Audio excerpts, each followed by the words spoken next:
Halo sahabat Sonora, apa kabar Anda hari ini? Semoga Anda semua dalam kondisi sehat, bahagia.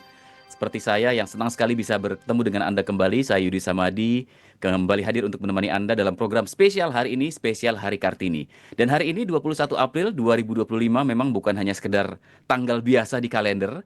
Ini adalah momen refleksi sekaligus perayaan atas semangat perjuangan Raden Ajeng Kartini, pelopor emansipasi perempuan Indonesia yang cita-citanya akan terus relevan sampai saat ini dan sampai kapanpun tentang pendidikan, kesetaraan, dan juga hak-hak perempuan di Indonesia. Dan dalam semangat itulah, hari ini kita akan berbincang dengan salah satu perempuan hebat yang berada di garda depan perjuangan hak asasi manusia di negeri kita ini. Beliau adalah Dr. Adnike Novasigiro MSc, Ketua Komnas HAM, Komisi Nasional Hak Asasi Manusia, yang telah berpengalaman, berdedikasi dalam memperjuangkan nilai-nilai kemanusiaan dan keadilan sosial, termasuk hak-hak perempuan dan kelompok rentan. Nah, kita akan mendalami pandangan beliau tentang makna Hari Kartini di era modern ini, tantangan penegakan HAM seperti apa, dan bagaimana perempuan bisa menjadi agen perubahan dalam membangun masyarakat yang adil dan setara. Kita sapa langsung beliau. Bu Adnike, apa kabar Bu Adnike? Kabar baik Mas Yudi. Terima Bagaimana kasih banyak. kabarnya? Selamat Hari Kartini, semangat Hari Kartini ya Bu ya.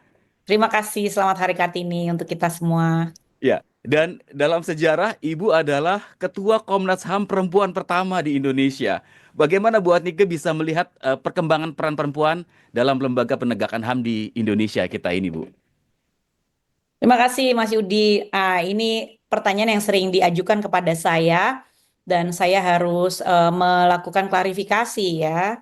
Karena saya selalu dianggap sebagai perempuan pertama yang menjadi Ketua Komnas HAM. Itu Hmm. sebenarnya kurang tepat. Eh, Oh. ya, eh, beberapa periode sebelum saya itu ada perempuan pertama yang menjadi Ketua Komnas HAM, Ibu Siti Nurlaila. Tetapi pada saat itu Ketua Komnas HAM itu berganti setiap tahun. Jadi mungkin beliau kemudian kurang dikenal ya sebagai Ketua Komnas HAM. Nah, saya mungkin jadinya lebih beruntung karena di periode saya ketua itu tidak berganti setiap tahun. Tentu merupakan sebuah kehormatan bagi saya sebagai seorang perempuan untuk menjadi sebuah pimpinan lembaga negara yang penting ya untuk pemajuan hak asasi manusia dan juga untuk mendorong kesetaraan dan keadilan gender gitu.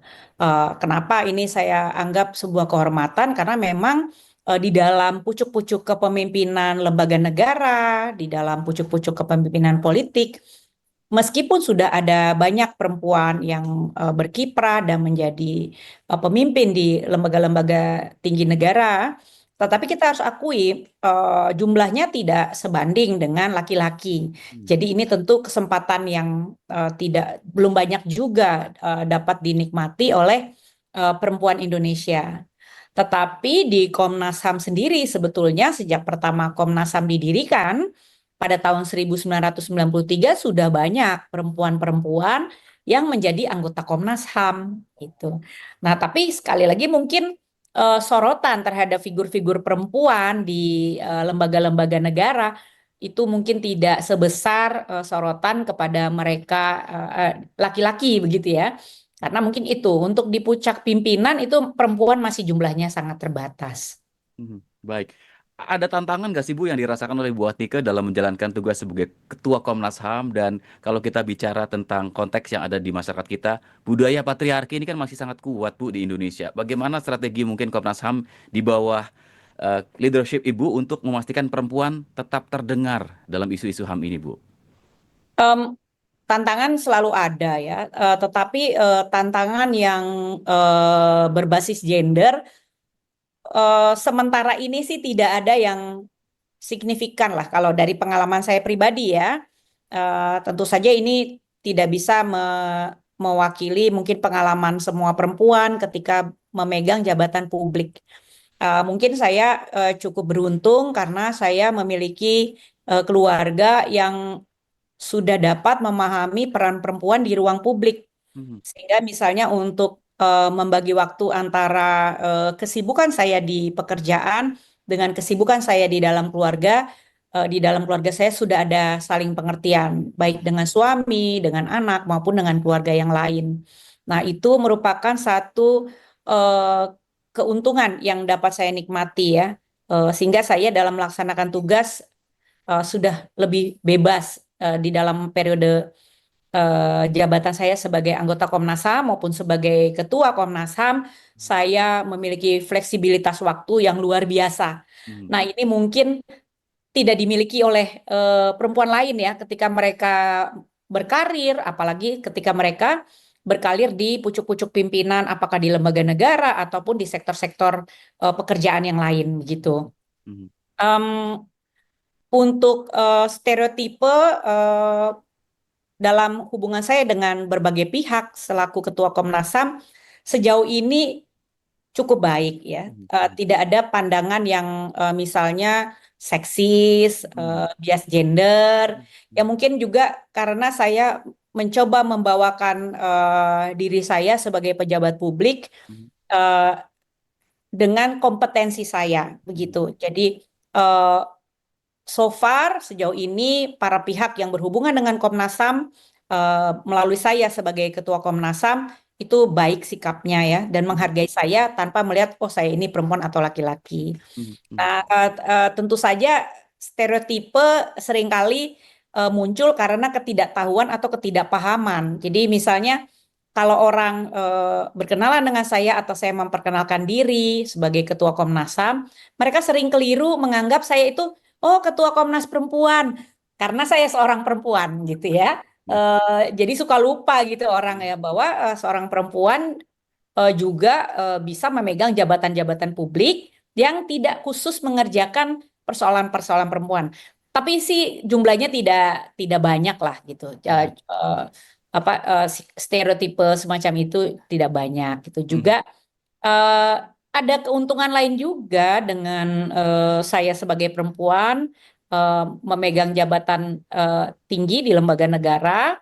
Eh, Ya, mungkin para pihak jadinya lebih sopan gitu ya ketika berhadapan, berbicara dengan saya, juga cenderung lebih sopan gitu. Sementara kan isu HAM itu isu yang banyak isu-isu yang kontroversial ya, banyak isu-isu yang sensitif, baik secara politik maupun secara sosial.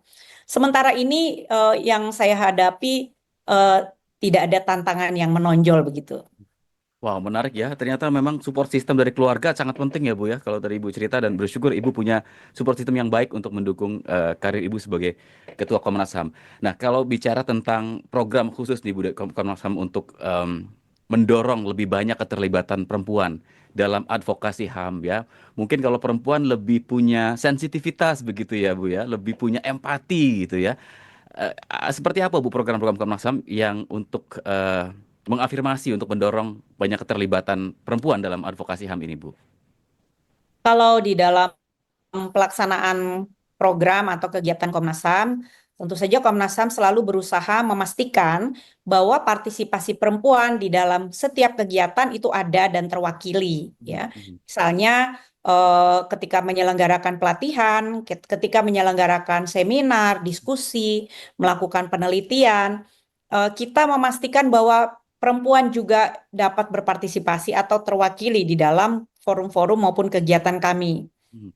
Nah, kan sekarang dikenal dengan istilah ya kritik terhadap forum-forum yang semua pembicaranya laki-laki, lupa menyertakan perempuan. Ada itu apa istilahnya all male panel ya. Nah, Komnas HAM memegang prinsip ya bahwa keterwakilan gender di dalam setiap kegiatan Komnas HAM itu dapat dipastikan begitu. Itu contohnya. Juga Komnas HAM memberikan perhatian terhadap hak dari perempuan-perempuan, pegawai-pegawai Komnas HAM maupun orang-orang yang bekerja di Komnas HAM, misalnya dalam hal hak untuk menyusui, ya kita menyediakan ruang laktasi. Jadi perempuan yang sedang menyusui anak itu juga bisa membawa anaknya maupun menyimpan ASI-nya ya di lemari es yang disediakan untuk perempuan-perempuan yang sedang menyusui. Sama seperti lembaga negara lain maupun kantor-kantor lain ya tentu kami juga menerapkan kebijakan cuti melahirkan ya sehingga meskipun seseorang sedang apa pasca melahirkan atau mau melahirkan, mereka bisa beristirahat secara memadai dan memberikan pengasuhan, tetapi setelah itu tetap bisa kembali lagi ke dalam posisi pekerjaannya. Mhm. Hal lain juga kami mendorong adanya lingkungan kerja di Komnas HAM yang aman dan bebas dari kekerasan seksual ya. Mhm.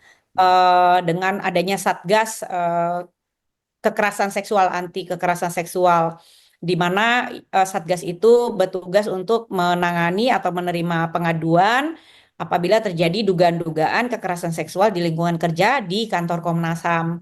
Mhm. Ya, itu adalah beberapa. Tentu saja di dalam program-program kami sendiri ada program-program atau isu yang memang secara khusus memberikan perhatian terhadap isu-isu perempuan. Mhm. Misalnya dalam advokasi kebijakan ya.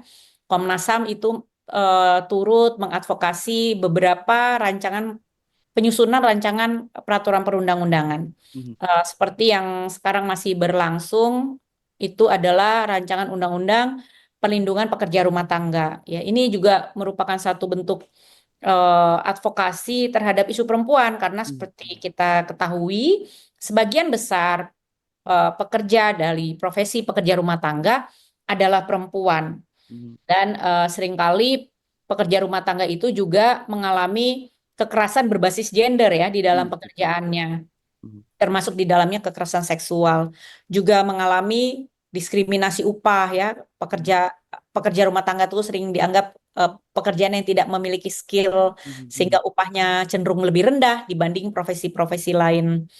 Eh, dan berbagai bentuk program maupun isu-isu lainnya yang juga dikawal oleh Komnas HAM. Jadi internal, eksternal, semua ada semangat itu ya, Bu ya? Harus dong. Jadi kita jangan hanya berbicara mengenai hak perempuan kepada masyarakat, tetapi Mhm. di kantor kita sendiri kita tidak memperjuangkan atau menjamin hak-hak itu. Menjadi contoh apalagi ketuanya ibu gitu ya. Baik, buat Nika, ini tentu perjuangan ini kan tidak bisa sendirian ya. Kalau tadi Ibu menjelaskan ada pihak-pihak lain gitu ya. Mungkin bisa dijelaskan Bu sinergi dengan organisasi perempuan atau mungkin jaringan masyarakat atau lembaga swadaya masyarakat terkait dalam penanganan isu-isu berbasis gender ini Bu yang kaitannya dengan hak asasi manusia. Seperti apa Bu? Em, untuk isu-isu hak perempuan, kekerasan berbasis gender, Komnas HAM juga senantiasa bekerja sama dengan berbagai pihak.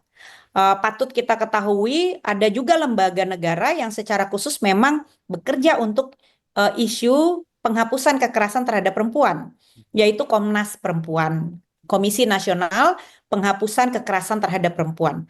Ya, ini saya sering di itu yang tadi saya ceritakan sering disalahpahami kalau saya bilang saya ketua Komnas HAM, oh Komnas Perempuan ya gitu. Nah, itu kebetulan kantornya berdekatan dengan kantor kami. Nah, kami selalu berkoordinasi dengan Komnas Perempuan, terutama untuk isu-isu yang terkait dengan persoalan-persoalan yang dihadapi oleh perempuan. Mhm. Komnas HAM memberikan perhatian kepada persoalan hak asasi secara umum, tetapi ketika ada isu yang dimensi hak perempuannya itu besar, begitu, maka dalam banyak kesempatan kami juga berkoordinasi dengan Komnas Perempuan Mhm. gitu ya. Dan Komnas HAM selama ini juga selalu bekerja sama dengan berbagai pihak, apakah itu organisasi masyarakat sipil di Indonesia ya, organisasi perempuan maupun organisasi-organisasi internasional seperti UN Women misalnya yang memberikan fokus terhadap isu perempuan, organisasi-organisasi keagamaan perempuan, Komnas HAM itu senantiasa bekerja sama ya, Mhm. berjejaring dengan berbagai pihak, termasuk dalam isu-isu hak perempuan. Mhm. Begitu kira-kira. Jadi memang sinergi itu menjadi wajib ya Bu ya kolaborasi dengan pihak-pihak lain bersama untuk pemajuan HAM di Indonesia. Bu Atika, kalau saya boleh izin untuk tanya ada yang agak pribadi nih Bu. Pengalaman pribadi atau momen yang paling berkesan selama memimpin Komnas HAM sebagai seorang perempuan gitu ya, yang mungkin bukan yang pertama kalau tadi Ibu jelaskan. Kira-kira apa nih Bu setelah sekian tahun memimpin lembaga pemajuan HAM di Indonesia ini Bu? Sebagai perempuan yang menjadi ketua Komnas HAM, eh, saya agak bingung kalau ditanya begitu. Semua pengalaman saya di Komnas HAM itu banyak sekali yang baru, yang eye opening gitu ya, membuka mata gitu, terutama jika kita berkunjung ke berbagai wilayah di Indonesia, kita akan melihat keragaman situasi perempuan. Ketika saya pergi ke Aceh, ya, bertemu dengan perempuan-perempuan di Aceh, ada perbedaan kondisi dengan ketika saya pergi ke Papua misalnya, bertemu dengan mama-mama Papua yang berjual sirih pinang gitu ya. Tantangan-tantangannya berbeda, ada tantangan ekonomi, ada tantangan sosial, ada tantangan budaya gitu. Ini menurut saya merupakan satu pembelajaran yang berharga yang tidak bisa saya peroleh mungkin kalau saya tidak di Komnas HAM. Saya berkesempatan dengan berkenalan dengan perempuan dari seluruh Indonesia karena di dalam melaksanakan tugas saya bisa bertemu dengan mereka gitu. Dan membahasakan hak asasi ke dalam konteks sosiokultural yang beragam di Indonesia itu Susah ya Bu, memerlukan menantang ya cara Bu. yang beragam juga gitu.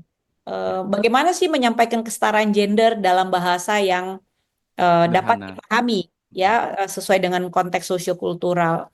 Bagaimana menyampaikan persoalan hak asasi manusia kepada perempuan, kepada masyarakat di berbagai wilayah di Indonesia. Menurut saya itu adalah pengalaman yang berharga bagi saya. Mhm. Menarik ya Bu ya, pengalamannya semakin kaya begitu. Ibu, Ya. 2045 kan menjadi target Indonesia Emas. Apa sih yang ingin Ibu lihat di 2045 nanti terkait dengan pemajuan penegakan HAM, terutama dengan isu-isu yang berbasis gender?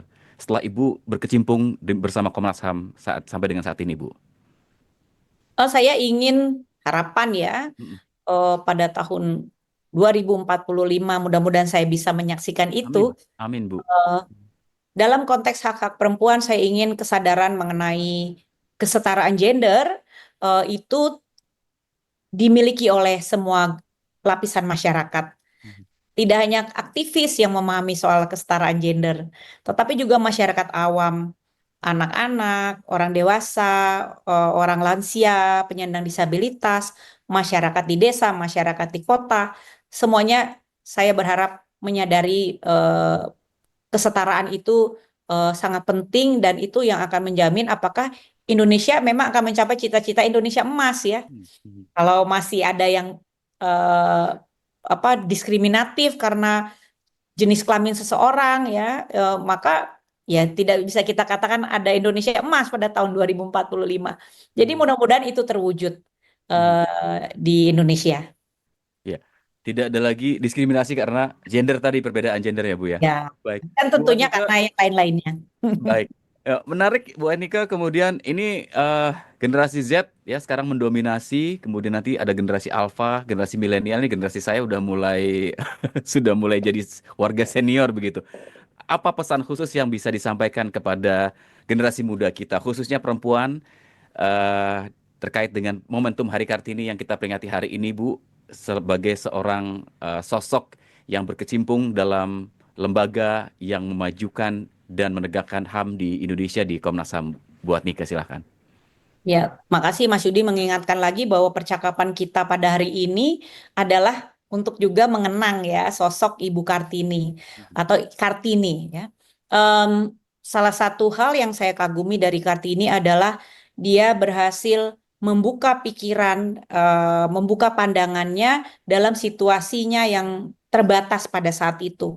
Kita tahu Kartini hidup di masa di mana perempuan itu masih ruang hidupnya dibatasi hanya pada ranah domestik.